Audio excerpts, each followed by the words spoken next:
Show ആയി മാറിയ നടിമാരുടെ press meet. ഇനി ഞാൻ എൻ്റെ നയം വ്യക്തമാക്കാം, വെളിപ്പെടുത്തി യമുന റാണി. അമ്മ വിവാദത്തിൽ വാർത്താസമ്മേളനം നടത്തിയ ആൻസിബ ഹസൻ ഉൾപ്പെടെയുള്ള നടിമാർക്കെതിരെ വിമർശനവുമായി നടി യമുന റാണി.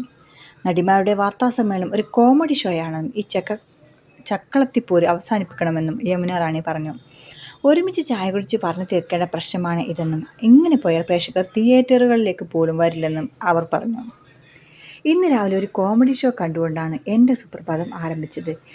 അതിന് പശ്ചാത്തലം പറയാം. രണ്ട് ഉറ്റ സുഹൃത്തുക്കൾ തമ്മിലുള്ള പടലപ്പിണക്കം. ഒരു ചെറിയ തീപ്പൊരി. ഒരു ഫോൺ കോളിലൂടെയോ ഒരുമിച്ചിരുന്ന് കോഫി കുടിച്ചോ തീരാവുന്ന ഒരു വിഷയം. ആ ചെറിയ തീപ്പൊരിയെ ചിലരെല്ലാം കൂടിയെടുത്ത് അമ്മ എന്ന മഹാസംഘടനയുടെ നടുക്ക് കൊണ്ടുവച്ചു. ആ ചെറിയ തീപ്പൊരിയെ വലിയ തീയാക്കി മാറ്റി. ഒരു ഭരണസമിതിയെ മുഴുവൻ താഴെ ഇറക്കാൻ സാധിച്ചു. പക്ഷേ ഇതൊന്നുമല്ല കോമഡി.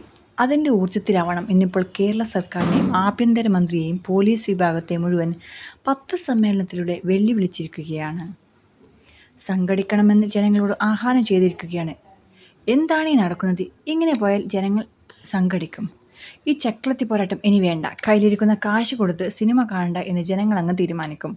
അതോടെ ഇതെല്ലാം അവസാനിക്കും. തിയേറ്ററിൽ പോയി ജനങ്ങൾ സിനിമ കാണാതിരുന്നൊരു കാലം ഉണ്ടായിരുന്നെന്ന് മറക്കരുത്. അതുകൊണ്ട് ഇതെല്ലാം അവസാനിപ്പിക്കുന്നതല്ലേ നല്ലത്. ബുദ്ധിയും വിവേകമുള്ളവർ അതല്ലേ ചെയ്യേണ്ടത്, യമുന റാണി പറഞ്ഞു. ഈ പ്രതികരണത്തെ തുടർന്ന് യമുനയ്ക്കെതിരെ രൂക്ഷ വിമർശനം ഉയർന്നിരുന്നു. ഒരു പ്രത്യേക വിഭാഗത്തിനോടാണ് യമുനയുടെ എതിർപ്പെന്നും പ്രേക്ഷകർ ചൂണ്ടിക്കാട്ടി. ഇതേ തുടർന്ന് നടി വീണ്ടും വിശദീകരണവുമായി എത്തി. ഞാൻ കഴിഞ്ഞ ദിവസം ഒരു വീഡിയോ ചെയ്തിരുന്നു. അതിൻ്റെ ചില കമൻറ്റുകൾ കണ്ടു.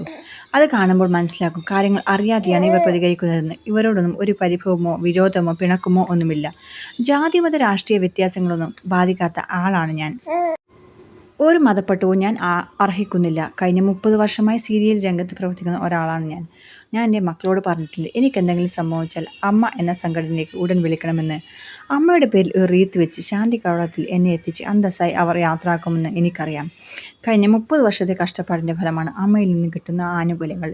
ഇതെൻ്റെ സ്വകാര്യ അഭിമാനമാണ്. മറ്റു ആരുടെ മുന്നിൽ കൈ നീട്ടാതെ അഭിമാനപൂർവ്വമാണ് അത് കൈപ്പറ്റുന്നത്.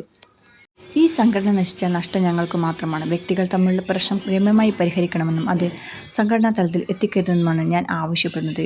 ഈ തർക്കത്തിൽ ഏർപ്പെട്ടിരിക്കുന്നവരെല്ലാം എൻ്റെ സഹോദരിമാരാണ്, അവർക്കൊപ്പം നിൽക്കുന്ന ആളുമാണ്. പക്ഷേ അറിഞ്ഞോ അറിയാതെയോ അവരുടെ കൈകളിൽ നിന്ന് കാര്യങ്ങൾ കൈവിട്ടു പോകുന്നതായി എനിക്ക് തോന്നുന്നു. ഞാൻ എൻ്റെ നയം വ്യക്തമാക്കാൻ ഞാൻ ആരുടെയും പക്ഷത്തല്ല, അമ്മയുടെ പക്ഷത്താണ്, യമുന വ്യക്തമാക്കി. അപ്പോൾ ഏതായാലും യമുനയുടെ ബാക്കി നയങ്ങൾക്കായി പ്രേക്ഷകരുടെ പ്രതികരണത്തെ നമുക്ക് കാത്തിരിക്കാം. അപ്പോൾ ഈ വീഡിയോ ഇഷ്ടമായെങ്കിൽ ലൈക്ക് ചെയ്യൂ, കമൻറ്റ് ചെയ്യൂ, ഷെയർ ചെയ്യൂ. ഈ ചാനൽ സബ്സ്ക്രൈബ് ചെയ്യാൻ ആരെങ്കിലും ബാക്കിയുണ്ടെങ്കിൽ ചാനൽ സബ്സ്ക്രൈബ് ചെയ്ത് സപ്പോർട്ട് ചെയ്യൂ. താങ്ക്